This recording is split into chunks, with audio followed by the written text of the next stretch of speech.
Thanks for joining this session on institutional culture.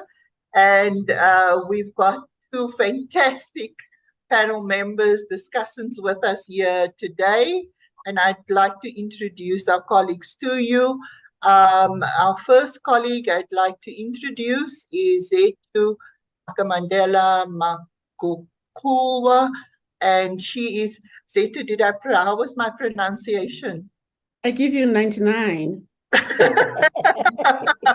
There's room for improvement. Thank you so much, Zetu. After 10 years of working as ombuds at the University of Cape Town, Zetu returned to a consulting company, Mindshift, where she works as an ombuds and mediator, consultant, and coach.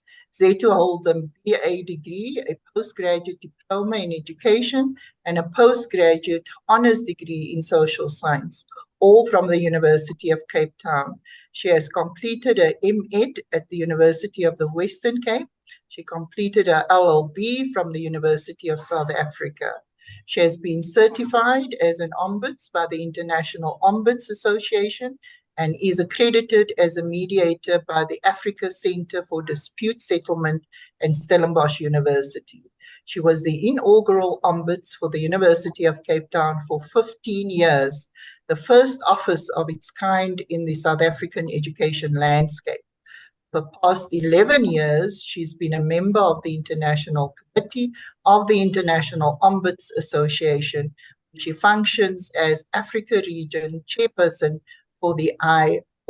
Her pioneering work as an ombuds has been sought after by both emerging and established ombuds offices across different sectors in South Africa, as well as Namibia, Nigeria, Mexico, the Bahamas, and the European Network of Ombuds in Higher Education. Welcome, Zetu. Thank you for agreeing to join this discussion. Thank you. Thank you. I'm glad to be here. Wonderful. And then I also would like to introduce Professor André Keet. Professor Keet currently holds the research chair for critical studies in higher education transformation and is the Deputy Vice-Chancellor for Engagement and Transformation at Nelson Mandela University. He's a former visiting professor at the Center for Race, Education and Decoloniality, Carnegie School of Education, Leeds, Beckett University, UK, and the 2018 Marsha Lillian Gladstein Visiting Professor of Human Rights at the University of Connecticut. André served as the Director as well as the Deputy Chief Executive Officer of the South African Human Rights Commission and on the Commission for Gender Equality before joining the university sector. Since entering higher education field, André has held professional positions at the universities of Pretoria, Fort Hare, and the Free State. He has been serving as transformation advisor and practitioner in various capacities in the sector. André's research and postgraduate supervision focuses on radical approaches to the study of higher education, such as critical and abolitionist university studies. Welcome, André. Thank you, Bernie, and thank you. Wonderful. Thank you so much. I would like to really thank both of you for putting time aside to share your very extensive and profound experiences within the higher education sector. Of course, our focus today is on institutional culture, and to complicate matters, we're looking at this, the interplay between institutional culture and leadership. And added to that, the idea we really want to end off around leadership development as well. So a rather complicated matter which we are confronted with as a country and of course continue to globally. And I would like for us to start with some opening remarks. And could we first turn to Zetu to share with us her opening remarks given her experience, especially in the space of being an ombudsman. Thank you, Zetu. Thank you, Penny, and good afternoon, everybody. Once again, I am happy to be here. When you look at institutions, one of the things that we notice is that they are faced with continual change, and the changes aren't getting any simpler. they keep becoming complex. So the complexity of issues that face universities and their leaders are too many, and they make demands on their time, and there's no certainty. Rather, the characteristic is perpetual uncertainty. So in light of this picture, it is very important for members of these institutions to have a safe place where they can go to bring their concerns. And excuse my bias, but from what I've seen in the past 15 years is that that place can only, I'm open to be challenged, be an ombuds office, because it is, in my understanding, the only office that is a no barrier resource for any institution. That means anyone can come from the highest office to, without ranking people, because every service counts, but any level, any person, any kind of issue is actually welcome. So for leaders then, it is critical that all the pieces of the puzzle are in front of them as they deal with these challenges. And they do not have the ability that ombuds have, because ombuds have a capacity to hear across the institution. And like I said, from everybody. And what's useful about what they hear and see is that that become a piece of the puzzle that is enabling to leadership when it comes to solving the problems that they face on a daily. So it is also an advantage for institutions, and their people to experience a state of health, for people to feel safe, to be ethical, trustworthy, and have institutions as sound environments that enable all stakeholders to be productive. So also the leaders are not specialists. I mean, I do know that surely they get to their levels because they know a lot about dealing with people, they know a lot about dealing with conflict, but they can't be specialists in every areas. So the person in the organizational ombuds have the expertise in dealing with conflict and also specialist understanding in dealing with all communications, especially conflict. So the ability then makes an ombud a very essential partner in helping to guide people and save the time of leadership so that they can actually deal with other problems at hand. What is an ombud then? Because I've come to understand that still to this day, once you say ombuds or ombud or ombudsman, you draw back blank stares, even in places where ombuds exist. It is an old profession, but it's underutilized and not well understood. In South Africa, for an example, the ombuds approach that we're familiar with is what we have in the South African Public Protector's Office. And that office is a legislative type of ombud that uses a classical approach in its operations. So the ombud is an authorized person who receives complaints, concerns about omissions, alleged acts, improprieties, and broader systemic problems within their remit. And then what the ombud does is to listen to understand, is to help address the problem, give feedback, and the ultimate value is the upward feedback, because the idea is to help the systems be effective, help the culture be enabling, and to restore relationships. And all of this is done off the record as compared to other offices that we find in universities.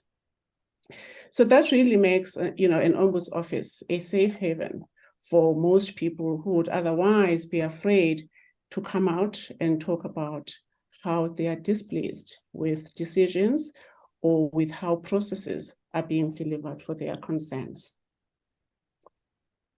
So the ombud then is a valuable resource that anyone can turn to. And the idea, I think, now I'm being personal, that any forward-thinking leader can actually benefit personally and for the institution and for the long term if these offices were to be considered.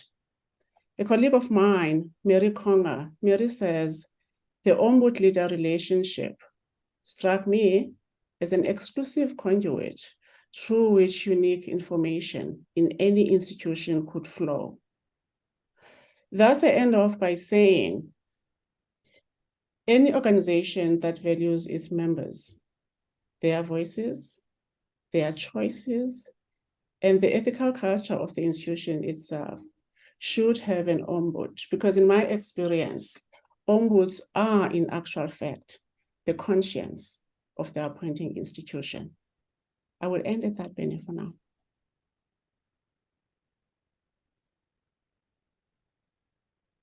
Thank you so much, Zetu. Very, very pertinent points raised there, and we will return to them. For now, I'd like to turn to André. André, I'm looking forward to your opening comments. Thanks, André. Okay, thanks, Bernie, and hello again to everybody. Yeah, I would like to just make a kind of autobiographical or autobiographical note. The one is that in the shadows of my mind, I in essence, don't regard myself as a leader, though I tend to be referred to as a leader within the sector, because I suspect that I'm struggling with the notion of being a leader. And of course, I still have to figure out how I engage with the notion of leadership itself. But I suppose I do things that leaders do within universities, given the nature of my job. And most of the time, I don't know how a leader should feel, but I certainly don't feel those feelings, whatever those feelings may be. So in a sense, I'm grateful. I'm trying just to walk a path with leaders, like my own mentor, Prof. Mutwa, and I could not have asked for better. Both the sharpness of mind and skill, and the balancing of so many interests, and the openness to learning, and most of all, the humility, the unassuming posture, and the capacity to laugh with and about herself. I suspect it's very attractive to me as crafting the particular image of university leadership. I'll come back to that just before I conclude my remarks. So with her help, I do try to think of myself in leadership terms. So I'm not dismissive of the term. I don't reject it. I understand its importance in both political spheres and, of course, social and institutional lives. And of course, in my own experience over the past 10 years, both in advisory capacities to vice-chancellors, but also taking up executive post myself, I must say that at the most straightforward level, I sense that leadership, in many instances, especially executive leadership in universities, in many instances, those positions itself, I don't know what it is about them, whether they come with certain kinds of characteristics, but it erodes the goodness of university executives. So I sense that there is an allure and a seduction of power and control over people and things that is too great within the university space for most of our leaders to carry with aplomb. In fact, one of the great sayings about Nelson Mandela was the fact that he could carry power in a very, very balanced way. And so I think that it is at this particular level, Bernie and colleagues and Zetu, at the level of the executive layer of university leadership, where the trend for institutional culture is set. You see, the germination space for a continued institutional culture is set at that level, even if leaders comes into university spaces with already set institutional cultures, these old age systems and assumptions on which university functions, both administratively, intellectually, from a scholarly perspective, financially, and so forth. And this is being, researched, and supported by, reports, like, for instance, hierarchical structures and how that plays out into institutional culture. And then, of course, threatening and exclusionary environments within universities that are produced somehow by the style of leadership that the executives tend to pull closer to themselves, or what one would say, which they execute within themselves. So if I were to design a leadership course around institutional culture, I wouldn't have much to say, but I suspect that one of the things that I would like to at least try and get across is that a good institutional culture, one that's inclusive and respectful, and it doesn't matter how one defines that word good, it cannot emerge in the absence of good people. So there's a direct correlation between an inclusive, good institutional culture and leadership around the notion of good people, and especially good people within university executive positions. And of course, it hit me quite surprisingly at the time when I was thinking about it, that when I cast my eye over the system, and of course, I don't have all the information analysis available to me, it seems to me that good people in university executive are not in abundance. It seems to me like a fairly rare quality coming through within those space.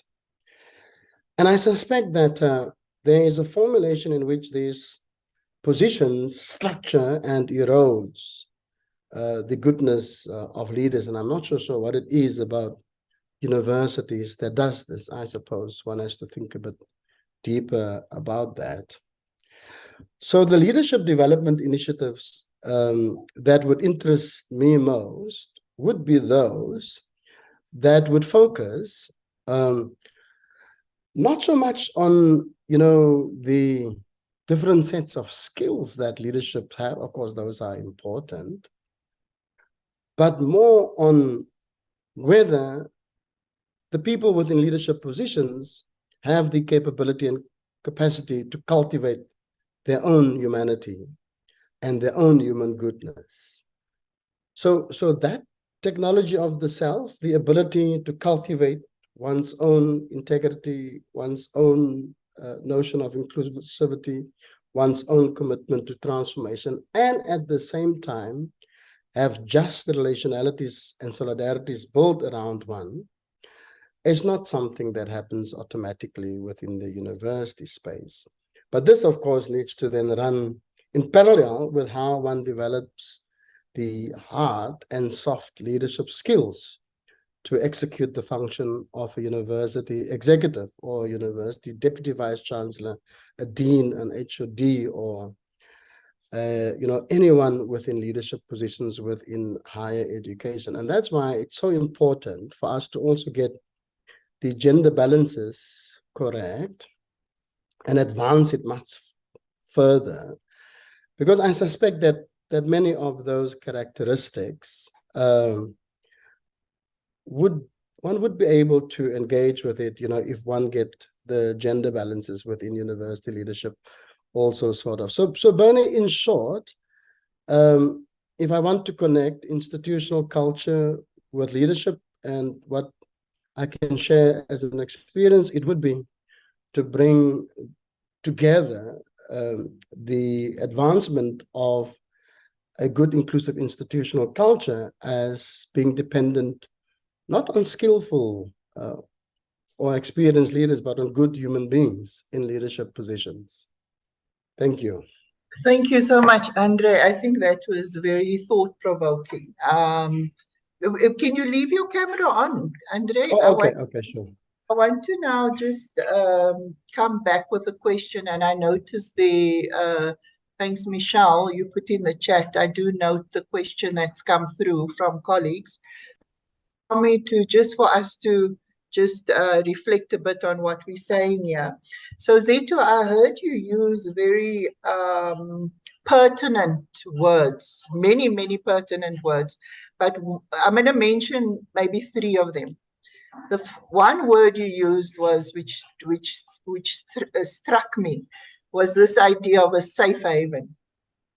Number 1.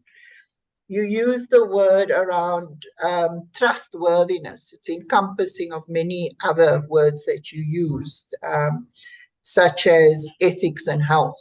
And then you use the word conscience. You use the word conscience. And in this conscience, it's as if the ombuds is the way you conceptualize and live the role of the ombuds, is that it's a conscience role in relation to a partnership with the Vice-Chancellor, with the top leader of the institution, the top executive of the institution. I think this is what you're suggesting, or it may be the executive, right? And André, you make reference to the idea of a good leader, good person, and needing good people. And you distill this idea of a consciousness came to mind for me. Having this consciousness, which really intersects very well with the conscience around what it means to be good. And the idea that leaders, and thanks for this because it feels very new, the way in which you're discussing it, that leaders are confronted with themselves in these positions of power, which can be spaces and structures of power that does something to them, and they also impact on, and there's this interplay. So what I'm really asking us to think about a little bit more here is about this interplay between the ombuds, the notion of the safe haven and the conscience, and leadership and culture. And for you as well, André, coming back to the idea of conscience, it almost sounded to me as if you were saying that you cannot completely be yourself. You start to lose part of yourself. And maybe just to explore that a bit more in terms of conscience and that interplay between institutional culture and leadership. Is that kind of clear, the questioning there? Zetu, you want to come in? So I'm saying in coming in, I also want to borrow some of the ideas that came from my colleague here. The issue of safety. Surely, institutions have policies, they have processes, and those processes almost always are formal processes. And we know that formal processes don't forget because things are put down on record. So the ombud becomes that office then where there is no keeping things to remember in terms of who came forward, but what the person came about is important because that is where feedback stems from. In my experience, the issue of confidentiality and independence from the university were the reasons that my visitors came to talk to me about their problems. So if people then come because I promise confidentiality and the fact that I'm not part of the formal system, then it means there are trust issues. It means safety is an issue. It means people are afraid. You will not understand how much time I would spend listening to people saying, It has taken them however long to come to me. They've been praying about it, some food fast, all the things that people do to actually draw from whatever other sources that they have. And then ultimately they come.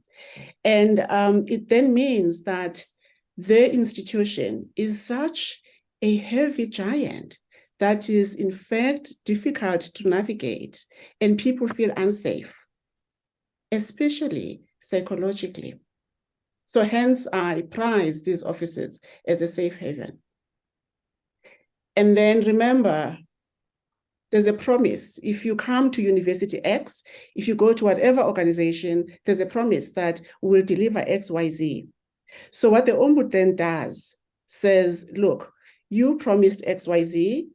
X is not part of the mix. People are complaining X is non-existent. Y is not as fully as you promised. Therefore, please fix. And that's the feedback that I'm talking about. And the idea of the conscience that, look, this is what you are not seeing about you. This is what you may not hear about you because you are that powerful. People want to run away rather than speak to you as the institution. Thanks, Zetu. Bernie, if I can someone just slot in here. Thanks for that, Zet. And I also find, you know, a very interesting connection between Zetu's propositions and my thoughts here. Bernie, thanks for that and bringing together the idea of consciousness and conscience together. And of course, the capacity for self-awareness, which more or less, you know, flies out of the window once people enter the executive space, because the regulatory power and authority available to them displaces that particular need within their own minds for a heightened sense of self-awareness. Very rare, but you do find good leaders that can still continue doing that. So there is a psychic structuring of the human within the executive space of the university. And research has been done about how that particular psychic structuring, you know, reconfigure the kind of self-obsessed leader that then come into the university space that more or less rely on regulatory instead of dynamic leadership to get the work done within universities. Of course, there are outliers and there are examples to the contrary. I don't want to have the sweeping brush around this.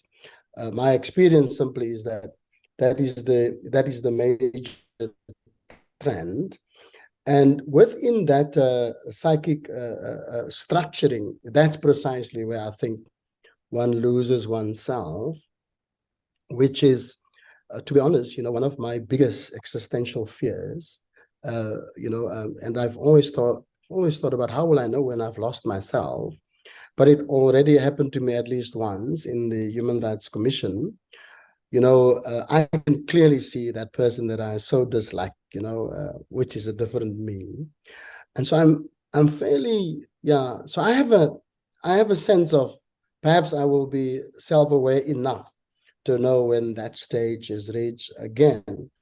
And so the connection then between leadership and culture is a profound one. You know, if one think about it, you know, because this is now you know, public knowledge. The Kampepe report on Stellenbosch University speaks to an attachment of hierarchical leadership that creates exclusionary institutional cultures within the university. Now, there already, you know, you have like a particular report on a university. And of course, you know, you can track that from the Sudin report, the Human Rights Commission's report, right throughout that particular connection. So I must say that I find the HELM connection between leadership and institutional culture a very, very interesting, you know, pursuit for reflection. And the more I thought about it, the more I thought, oh, this is now very interesting, you know, and perhaps we don't give enough attention to this, okay? And of course, Zetu is right that the Ombud would be a kind of formalized expression of what should not happen if you have good leadership. And when things in universities go well, because no ombud want to be inundated with 1,000 complaints. That's not the ombud task. Is actually to minimize those kinds of matters that gets raised within the ombud space. But within institutional ombud, of course, it's a very, very important and productive structure to have to support the leadership. And that is the other task, of course, that Zetu is driving, and that is to bring together the functions on the ombud as a support system into the university leadership space, much better into our higher education sector as well. So that is just for the first response, Bernie. My apologies, I seem to be talking too long, I think. No, you aren't. Thank you so much for that. That does distill those ideas a bit further for us. A thought came to mind when you were talking about the interplay, and I'm going to come to the comments, and maybe you can answer this it's just a thought, that is it possible for us to say that institutional culture can be shaped from the top down? Or if not shaped, it's influenced from the top down. And then I'm going to go to the chat questions. How would you respond to that? Yeah, I think it would be both ends, but I certainly think that institutional culture can be influenced by leadership structures within the executive. But I've also picked up within institutions that universities can and have the rhythms that can exist outside of those influence of executive leadership. But just imagine if those two can somewhere come together, what productive developments around positive institutional culture can then emerge. But if there is no modeling of the human characteristics that will make up a vibrant, productive, good, inclusive institutional culture, if there is no modeling from your executive on that, you have no mandate to the university, and there's no what one can say impetus, from other parts of the university to move in the same direction as well. So very, very crucial, I would think, Bernie. Zetu, any comment from you? I just want to link up with what André said before around how these cultures are formed, because André, you mentioned self-awareness when you were trying to describe hypothetically what kind of leaders do we find, and you also spoke about how these cultures are old, that one would imagine that leaders walk into spaces and they find cultures that exist, and it could be that a leader comes with their own plans and agenda around access, success, transformation, change, but the culture that exists may not be allowing. So I'm keen to hear from André. What do you have to say when people say, the culture is just not, it's disabling? Yeah, Zetu, I would say that it wouldn't stop the leader to model that particular culture that he or she generates from cultivating his or her own humanity, you see. And so in the absence of the leader not doing that, there is no mirror for the existing institutional culture to get measured against. Okay, and so there's no what one can say a particular kind of interplay that can shift the existing institutional culture within universities. Now, this is a tall order, but I do think that if you have a leadership collective that can mimic the desire of an institutional culture in relation to the type of human characteristics that are central to a productive institutional culture, it will have a contribution. I'm not saying it may have a big, I can't say the size of it, but it will certainly have play a role in shifting institutional culture, I suspect. Thank you, André. Before it comes to you, Benny, André, what I like about what you said is that we don't need leaders who lead alone. Yes. It's a huge task. And the best leaders, or the good leaders in your words, are leaders who can actually open their hands and allow others around them to have as much power to support towards the bigger plan of leading the ship. Yep, I agree. Thanks for that. So, André, do you want to expand a little bit more on what you mean by good person? And it's inevitable that question will come up. We can, of course, interpret it the way we want to, by what we mean by goodness. We have that as an option available to us. However, you make a strong argument that you're suggesting that to lead under, and you're not necessarily saying under these conditions, you're saying to lead, you need good people. So by virtue of making that kind of argument, I'm asking what do you then understand by a good person? Yeah, of course, I didn't want to go there, but because you can just, once you put that into any Google search and you give you 5 big traits, 10 traits of the good person. But I do think that we have a set of parameters of what that may mean.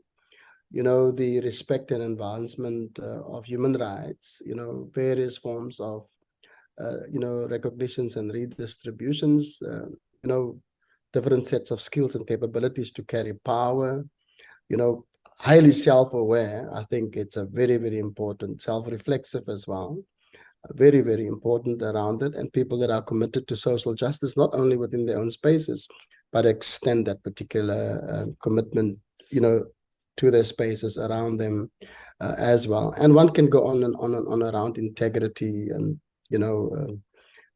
high levels of consciousness and empathy, and there can be a set of traits around that. But we can debate that, especially if the cultivation of humanity around a certain set of values becomes part of what I would think should be the leadership training within the university space. Because you can't advance a good university without good people, and too often our universities sometimes erode the goodness of that people bring into the university space, just by the way it's structured and what it expects of people within that space. And in other times, it simply, reward, very, very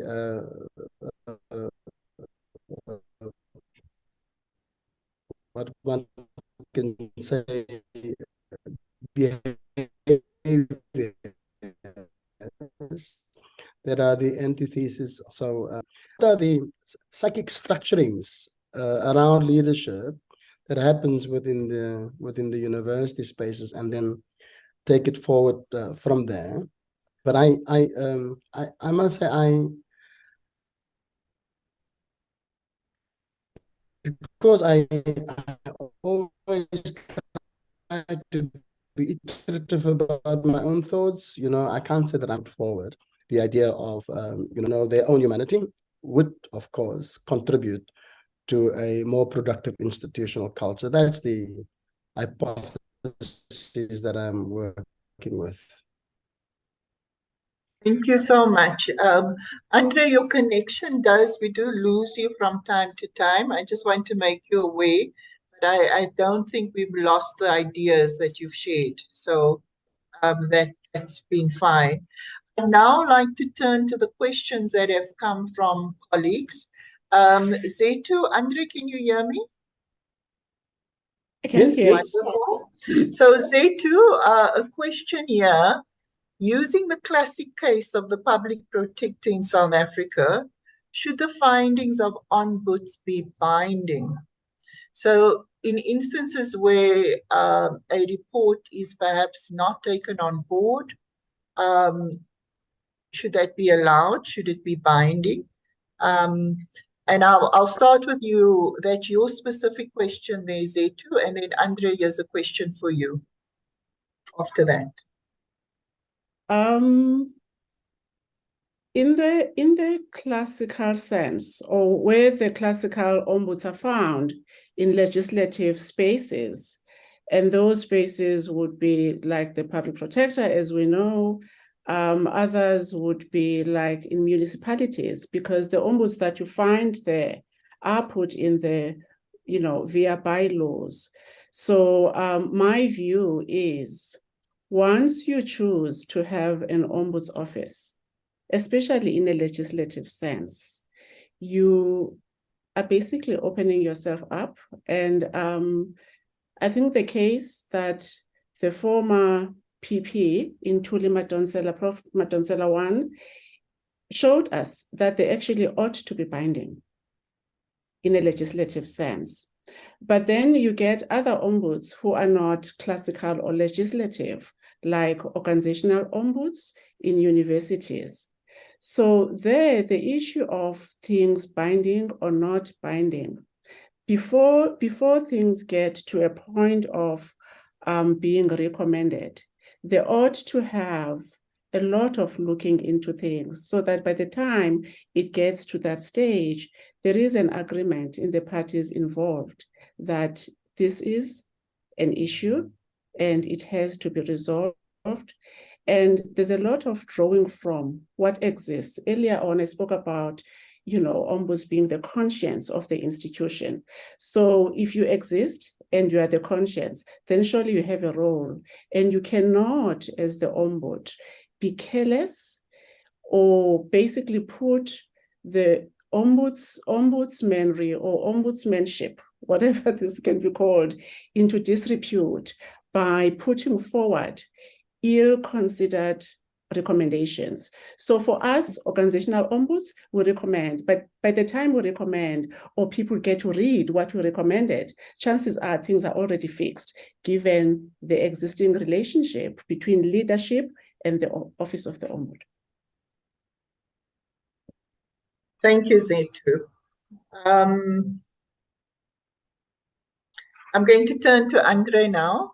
And colleagues, just to alert us that the session will end at 3:15. So we have 15 minutes available to us. And I'd like André, there's 2 questions that are coming up still.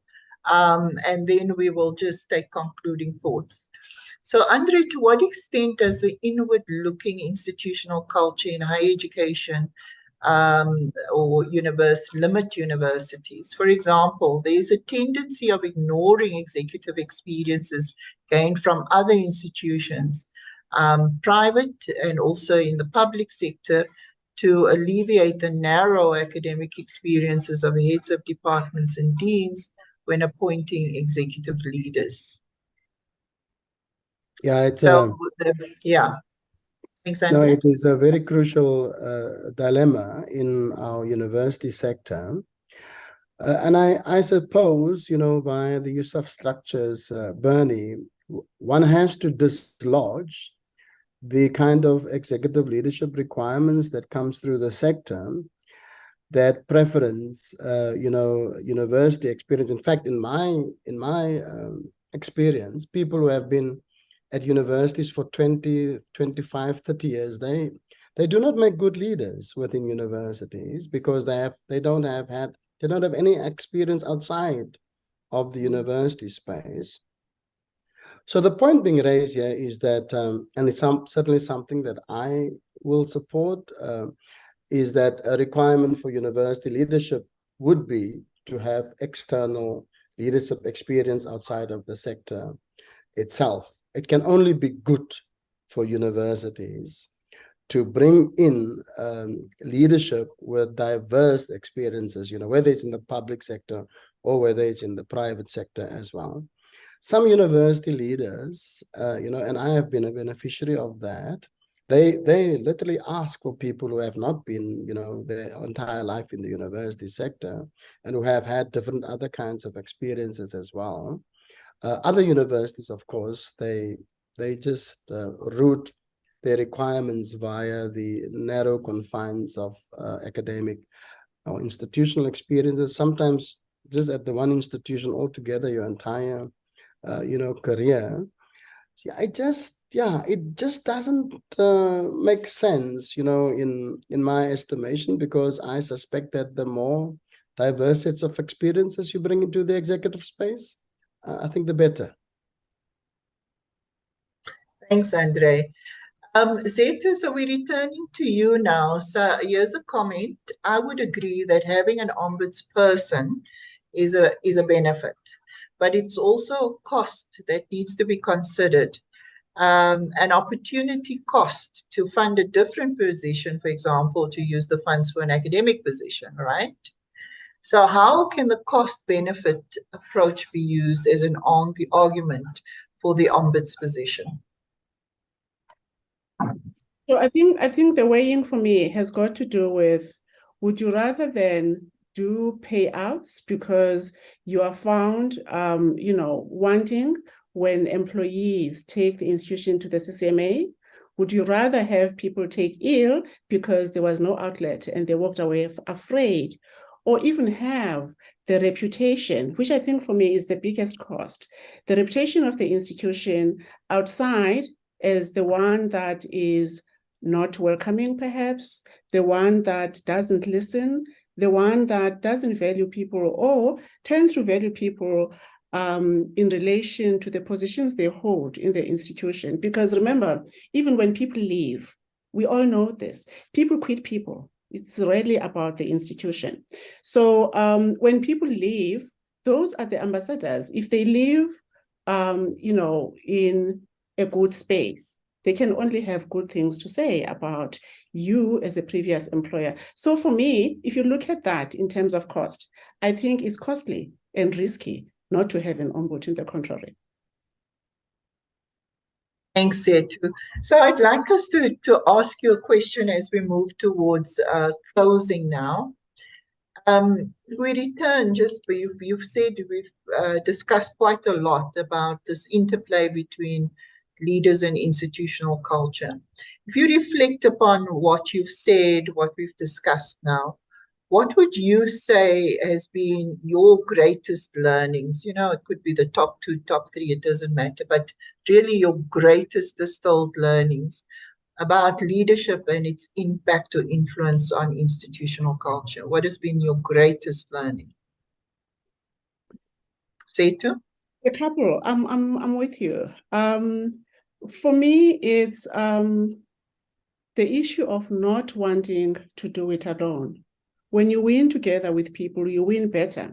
And usually we talk about universities as, that they can be quite silo in their operations, but universities have leaders that are planted everywhere. And if you use that as your advantage when you are the overall leader, is to your benefit, so that the load is not on you alone. So for me, the issue is around shared leadership. The issue is also around the capacity to listen and engage in conversations and reflect, which is one of the characteristics André mentioned as potentially found in good people. To sit back and reflect and take feedback, actually, especially when it's designated. Thank you. André? Thanks, Bernie. Just to perhaps take a step back before I get to the biggest learning with regard to Zetu's input for myself. You see, there is an explosion of university leadership writing, not only in our country but also globally. And within those writings, more often than not, they do present themselves as influential figures within the life of the university. So it doesn't make sense that when it comes to institutional culture, they are distant from what they claim the role that they have played whilst they were leaders within those universities. So in a sense, given this ideal and obsession about writing up leadership and contributions into social spaces, which seems to me like just a particular kind of human desire, has to include the fact that those leaders themselves are fully well aware of how what they do as leaders influence the entire institution, because that's precisely why those memoirs and other reflections are being written. And sometimes, of course, it comes with reflections on weaknesses and failures, and all those kinds of things comes into that space. So the proposition from HELM, of course, is precisely that, is that there is a peculiar interplay between leadership and institutional culture. And of course, many leaders, if you just look at the kind of top ones that came out in the previous decade in this African context, they will always put forward the challenge of institutional culture as one of the key matters, that put forward a challenge that literally put their leadership to the test. So leaders are acutely aware of those interfaces as well, which then means that if leadership can be modeled around the characteristics that's required from agents within the system that can contribute to a positive institutional culture, then clearly that assumption is then carried forward. And I think that is something that we need to take seriously. And we have to ask the question, of course, how is institutional culture produced, not only from a leadership perspective, but also within the university space. But the second one, Bernie, of course, is the interplay between the ombud function, university leadership, and institutional culture, which I also think that we need to make a note of, just via Zetu's input, that there is a clear link between how the ombud function, plays a role within the leadership expressions within universities, and how, of course, those interplay between those two has a bearing on institutional culture as well. So there's some lovely, ideas for reflection as we take the leadership challenges within higher education further. Thank you for that. Thank you so much. So we have 5 minutes left. We'll be kicked out, I'm sure. We're going to conclude now. I just want to thank you so much for participating in this session and also sharing your experiences in a deep and personal way, which is of tremendous benefit to us all. I want to assure you of that, because it gives the discussion a very fresh feel and a newness about it.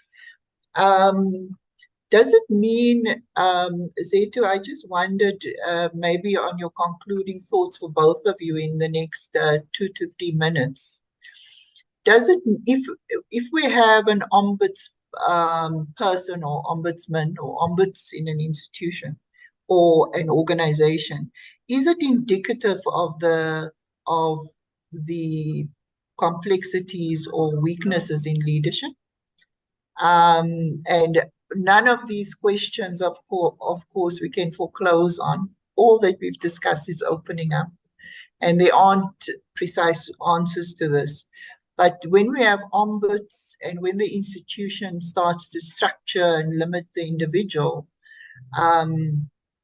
is this an indication of our own limitations, perhaps, as leadership? Or in leadership? Just some concluding thoughts. Yes, it is. It actually is, because once you agree to have an office like this, you basically open yourself up to scrutiny, and you basically agree that I may not have capacity to see everywhere. I may not be perfect as an institution or even leadership. Therefore, I'm open to advice, I'm open to counsel, I'm open to hearing more, especially that I do not already know. Then you cannot, when that comes forward, suddenly decide not to listen. Then the option is, because there's always an option, the option is not to have an ombuds office when you are not ready. And I will be the first to say, then you are cheating the people who actually require the service. It can't be a latest fad. It can't be a nice to have. You have it, then be open to what it will deliver. And I mean, half the time, it's value that will actually enhance the culture of the institution, enhance the experience of the people within the institution, and it will propel the institution forward, in fact. Thanks so much, André. Yeah, I think, Bernie, the limitations are given. And universities are massive spaces and complex institutions. So one wouldn't expect executive leadership to be able to process the entirety of the challenges that institutions like university will throw up. And then, of course, given just the sheer size of the university, the social dynamics that it generates, the different sets of interests that it generates, the intellectual, cabals and networks that it generates, the administrative and financial networks that it generates, the cultural and social networks that it generates, the connection with community, society, interplay between governance structures and other, social justice related policies. Impossible. So the Ombud, at least in my estimation, is all universities should have institutional Ombud, that feeds into a national Ombud as per one of the recommendations of the Transformation Oversight Committee. There was, before the Ombud discussion came to the fore in higher education, stories about complaints just being, hidden behind people's sort of fridges and, desk and all those kinds of things. Ombud structures are precisely meant to assist the university to function and to assist leadership. Thank you so much, colleagues, and to the audience and participants, thank you so much for joining this session. I hope that you were able to draw some insights from the session. And I just want to thank our colleagues who have been the discussants in this session. Thank you very much again. Thanks for your insights and thanks for sharing so many personal experiences with us and deep learning. Thank you and a good afternoon. Thanks, Zetu. Thanks so much. Thanks, André. Thanks, Penny.